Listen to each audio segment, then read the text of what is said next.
Hi, today I'd like to introduce you to OpenShot Video Editor program. This is a free open source video editing program designed for Linux, Macs, and Windows.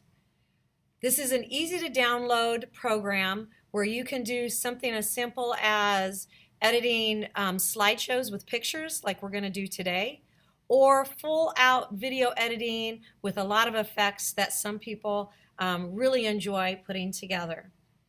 So to go through and download this program, you can go to openshot.org.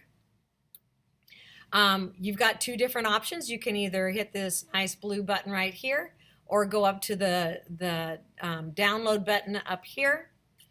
Also on this site, I'd like to draw your attention to under support, the user guide.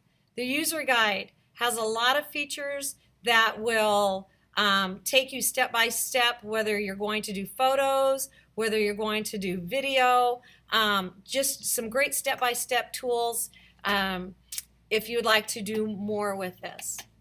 So once you have this program downloaded, this is the interface that you are going to find. So just to go through some of the basics, right up here in the upper left-hand corner is your main toolbar. In this main toolbar, you'll find buttons to open, save, and export your video project. Down here, you are going to find your project files, transitions, and effects. You are going to find your function tabs. So your project files, right here in this big space to your left, there are two different ways that you can pull files in. You can either just drag and drop them, or you can go up to this plus button and then off of your computer, whether you've got them in documents or folders off your computer, you can pull them in that way. Notice that up here in this area right here, you can, if you have a whole bunch of files there and want to just look at videos, you can click on videos. I don't have any videos, so it's blank. Your audios, if you're bringing in a lot of audio, as well as your images. Since we don't have very many files brought in, I'm going to just leave it on show all. Over here in your upper right, you're going to find your preview window. This preview window, as you build your project, you'll be able to play it, check out how it's looking, so that you can make adjustments. Down here in this very bottom timeline, you can put in multiple tracks. Right now there are 5 tracks. It's really easy to add in. You can add this plus button to bring in another track, or you can right click and add a track or add it above or below. Or if you just really are only going to work with a couple of tracks, you can easily eliminate some so that it doesn't clutter up your timeline. We have our playhead right here that will scrub us through our project. And that's basically the setup for the interface for this program. This interface can give you a lot of simple, quick tools to use. You can also even come clear up here to the top and add titles. They have a variety of titles to choose from, some templates to choose from. You can also go to animated titles, but to set that up takes a few more steps than just simply clicking on them and going.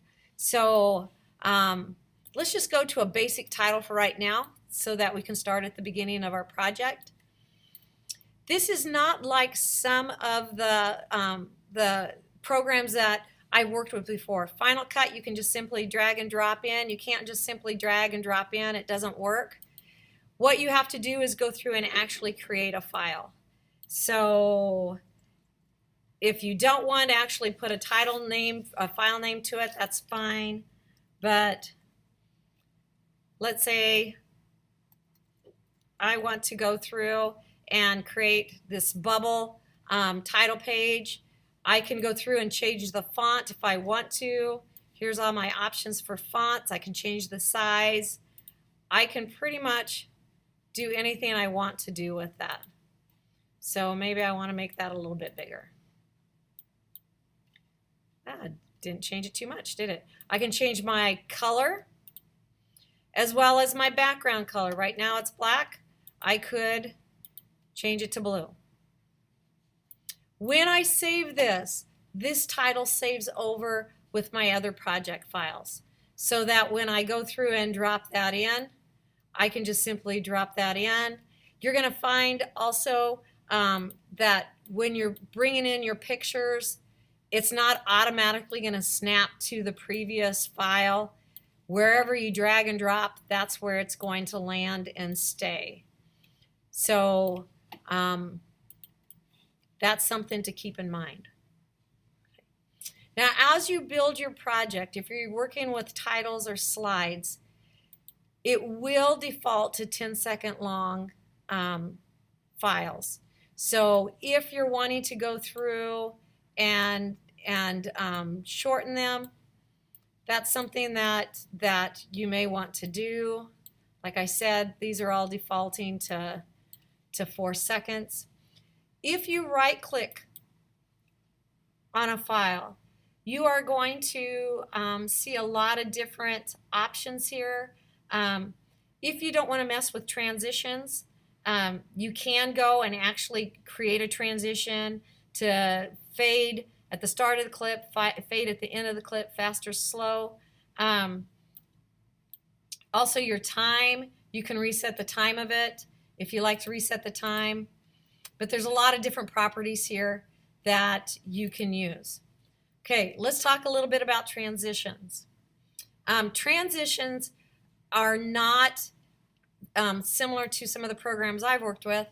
Usually if you grab a transition and just throw it down in the middle, it'll make room for it. Well, I have found that if I just simply drop a transition in the middle of 2 clips, it does not like to play very well. It just doesn't work very well. That's not the way this is meant to be manipulated. What you have to do to create a transition is to overlap your clips, and then you're going to see that there's going to be this little bubble that creates here. This is the default transition. If you do nothing with it, it's just going to be simply a fade transition. And it's just going to simply fade in to fade out. Okay. If you want a different transition there, then you can pick any one of these and drop it over. And what it needs to do is just simply go over the top of that transition, over that little bubble right there, and it will take the place of it. So you do need to have your files overlapping in order to make these transitions work.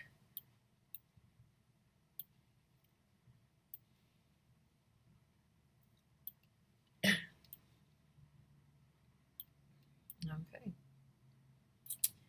Now, keep in mind too that with this being a free program, sometimes the rendering does take some time.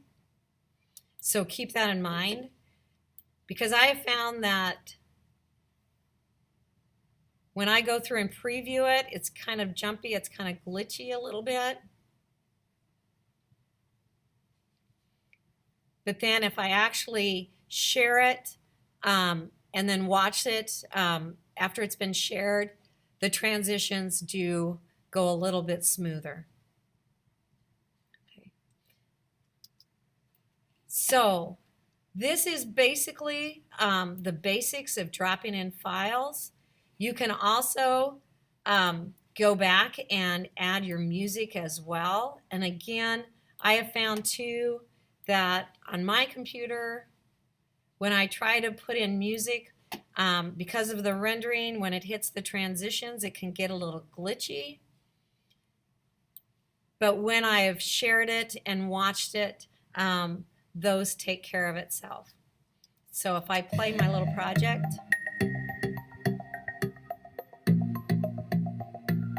and again, be prepared that when you're watching this, if the transitions haven't completely rendered, the music may be a little glitchy. Yeah.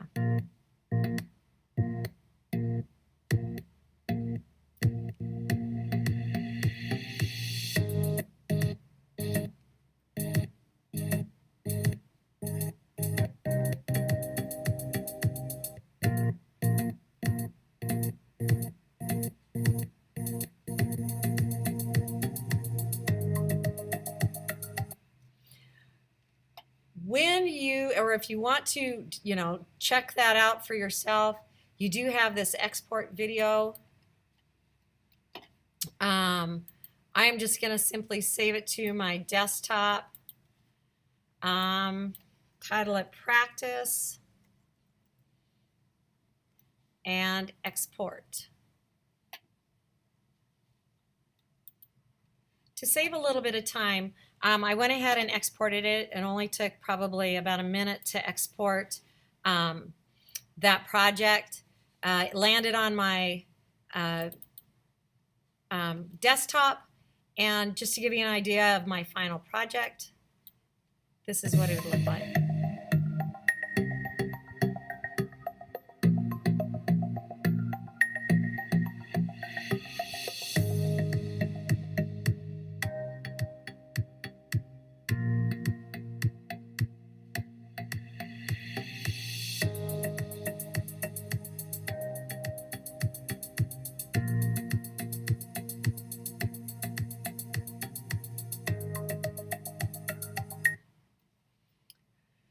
So as you can see, the music worked out fine with the share. Thank you for joining me today, and next time we will start in with some video.